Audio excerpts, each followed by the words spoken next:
పాకిస్తాన్తో Trump oil deal చేసుకున్నారు. పాకిస్తాన్లోని చమురు బావుల అభివృద్ధికి కృషి చేస్తామని కూడా ఆయన చెప్పిన పరిస్థితి.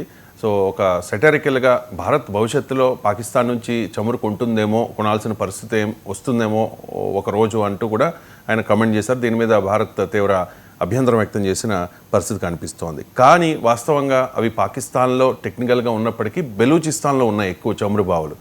బెలూచిస్తాన్ వాసులు చాలా అబ్జెక్ట్ చేస్తూ ఉన్నారు. మా ల్యాండ్లో ఉన్న బావుల్ని మీరు పాకిస్తాన్కి ఇది డీల్ కుదుర్చుకోవడం ఏంటి అని చెప్పేసి. సో బెలూచిస్తాన్ లిబరేషన్ ఆర్మీకి పాకిస్తాన్ ఆర్మీకి అక్కడ భీకర పోరు జరుగుతోంది. మనకున్న సమాచారం మేరకు ఒక 10 మంది వరకు పాకిస్తాన్ జవాన్లు కూడా చనిపోయారు. సో చాలా సందర్భాల్లో బలూచిస్తాన్కి భారత్ సపోర్ట్గా నిలిచిన పరిస్థితి. సో ఇప్పుడు భారత్ ప్రతిస్పందన ఏ రకంగా ఉండే అవకాశం ఉంది? ఎస్ అండి, ఇప్పుడు బలూచిస్తాన్లో బలూచ్ లిబరేషన్ ఆర్మీకి, బలూచిస్తాన్ లిబరేషన్ ఫ్రంట్ వీళ్ళందరూ క్వెట్టా మీద అటాక్ చేస్తున్నారు. బలూచిస్తాన్ రాజధాని క్వెట్టా. అక్కడ పాకిస్తాన్ ఆర్మీ విలవిలలాడిపోతుందని మనకు తెలుస్తుంది. అసలు 40% పాకిస్తాన్ 7,96,000 చదరపు కిలోమీటర్ల భూభాగంలో 40% టెరిటరీ, 40% భూభాగం ఒక బలూచిస్తాన్కి సంబంధించింది. అతిపెద్ద ప్రావిన్స్ కూడా, రాష్ట్రం కూడా.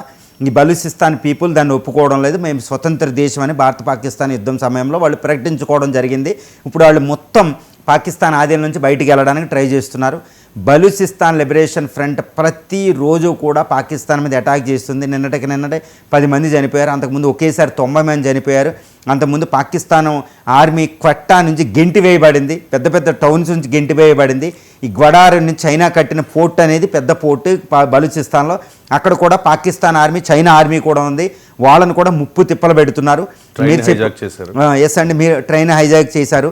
ఇప్పుడు మీరు అనేది ఒకటి ఏంటంటే, ఈ పాకిస్తాన్లో అతిపెద్ద ఆయిల్ గ్యాస్ దొరికే ప్రాంతం బలూచిస్తాన్.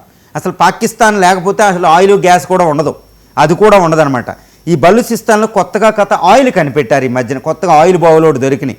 సుమారు 53 మిలియన్ బ్యారల్స్ ఉంటుందండి. అంటే పెద్ద ఎక్కువేం కాదు. ప్రపంచంలో మొత్తం 0.2%, అది 0.02% పాకిస్తాన్ దొరికిన ఆయిల్. కానీ బలూచిస్తాన్గా చాలా ఇంపార్టెంట్. ఇప్పుడు ఈ ఆయిల్ బావుల్ని డెవలప్ చేస్తానంటూ కొత్తగా ఈయన వచ్చారు ట్రంప్. మళ్ళీ ఇదేది ప్రపంచం మొత్తం ఆయిల్లో 0.02%, చాలా తక్కువ. అది పాకిస్తాన్ అవసరాలకే సరిపోదు. దాన్ని మనకి ఎక్స్పోర్ట్ చేయడం ఏంటి, ఏదో ఇండియాని ఏడిపించడానికి అని మాట్లాడుతున్నాడు ట్రంప్. ఇప్పుడు దాకా చైనా అక్కడ ఉంది గ్వడార్లో. బలూచిస్తాన్లో చైనా ఇన్వాల్వ్ అవుతుంది. ఇప్పుడు అమెరికా వస్తున్నాడు. ఎందుకు వస్తున్నాడు? చైనాని అక్కడ నుంచి వెళ్ళకూడదామని, చైనా ఆధిపత్యం ఉండకూడదు, ఇరాన్ పక్కన ఆయన ఉందామని ఆయన స్వార్థంతో వస్తున్నాడు.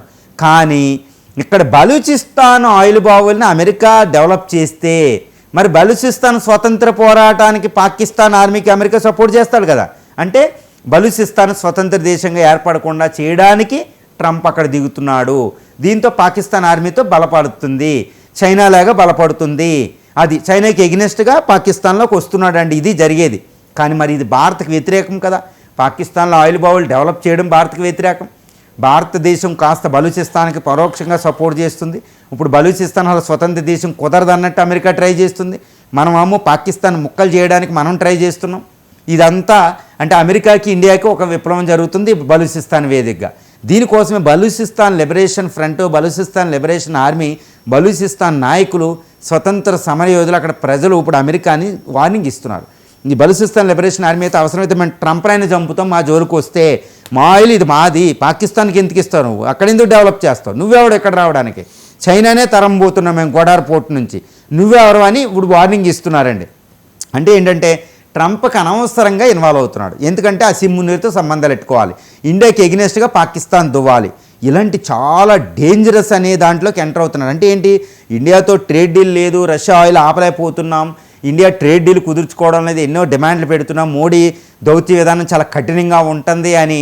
ట్రేడ్ డీల్ ఒకటే లేదు, ఆంక్షలు వేయడమే కాదు, ఈ ఆంక్షలతో అంటే ఈ 25% టారిఫ్లు, రష్యా ఆయిల్ కోసం 10% వేసే అదనపు టారిఫ్లతో ట్రంప్ ఆగాడు.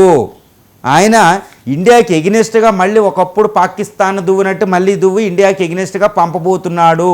ఇది బలూచిస్తాన్లో ఇన్వాల్వ్ అవుతున్నాడు. బలూచిస్తాన్లో ఆయిల్ డెవలప్ చేయడం అంటే పాకిస్తాన్ ఆర్మీకి ఆయన సపోర్ట్ చేయబోతున్నాడు, ఆయుధాలు ఇవ్వబోతున్నాడు. ఇది భారతదేశానికి మంచిది కాదు.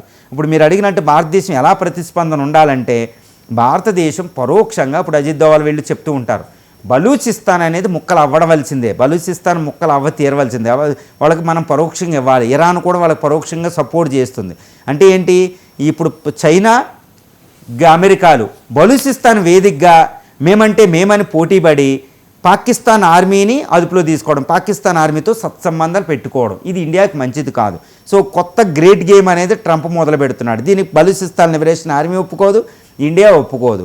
బలూచిస్తాన్ పీపుల్ ఒప్పుకోకుండా ట్రంప్ అక్కడ ఏమీ చేయలేడు. ఎందుకంటే ఒక్కొప్పుడులాగా అక్కడ లేదు. పాకిస్తాన్ ఆర్మీయే విలవిల్లాడిపోతుంది. ప్రతిరోజు బాంబులు డజన్ల కొద్దీ చనిపోతున్నారు. ఇటు అమెరికా వచ్చి ఏం చేయగలిగిద్ది? సో స్వతంత్రోద్యమం కథ లేట్ అవుద్దే తప్పితే ఏమీ చేయలేరు. కాబట్టి చైనా అమెరికాల పోటీ ఈరోజు బలూచిస్తాన్లో జరుగుతుంది. బలూచిస్తాన్ పీపుల్ ఇండియాతో ఉన్నారు. బలూచిస్తాన్ పీపుల్కి ఇరాన్ సపోర్ట్ చేస్తుంది. బలూచిస్తాన్ పీపుల్కి ప్రపంచం సపోర్ట్ చేసే అవకాశాలు ఉంది. ఎందుకంటే పాకిస్తాన్ ఎక్కువ టైము మానవ హక్కుల ఉల్లంఘన, పాకిస్తాన్ ఆర్మీ అక్కడ అటాకులు చేస్తే ప్రపంచం తక్కువ ఉండదు సోషల్ మీడియాలో. సో భారతదేశం ఈ విషయంలో కాస్త జాగ్రత్తగా ఉండి బలూచిస్తాన్ పీపుల్కి పరోక్షంగానే చాలా జాగ్రత్తగా హెల్ప్ చేస్తూ, అటు రష్యా ద్వారా ఇరాన్ ద్వారా చేస్తూ బలూచిస్తాన్ స్వతంత్రోద్యమానికి భారతదేశం పాటుపడితే అది ట్రంప్కి ఇచ్చే బిగ్ షాక్ అవుతుంది.